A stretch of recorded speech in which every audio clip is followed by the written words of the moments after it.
I lay in my dark little veranda, the space I occupied in my bua's Delhi flat. Bua is his father's sister.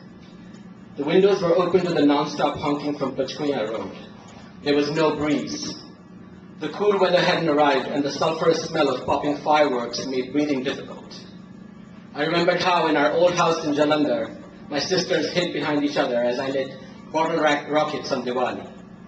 Ma gave us sweaters and woolen socks she'd knitted herself.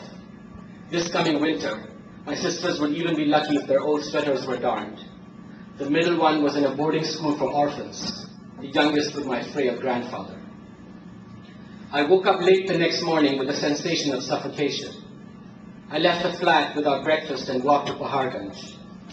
I bought a cup of tea and sought out the quiet of the large Christian cemetery by Nehru Bazaar. Putting down my satchel under my favorite neem tree, I took out my chess set and my bitten paperback of the champion Kasparov's classic matches. I drank tea and practiced the grandmaster's moves. Worn concrete drapes surrounded me on three sides. I didn't see Johnny, the caretaker, with the salt and pepper hair until he was standing next to me, his stocky arms folded. With a grin on his long, craggy face, he said, "Don't you know an open chessboard attracts spirits with scores to settle?" I packed up my things, thinking he was going to escort me out. But instead, he took me to the workshop by the main gate. Workers inside were sawing and hammering wooden planks for coffins.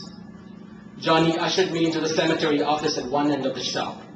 He fumbled in a drawer and took out a book, as beat up as mine, about Grandmaster Karpov, my hero Kasparov's arch-rival. Kasparov played like a bull, he said, making a meaty fist in the air, but Karpov was the wily fox.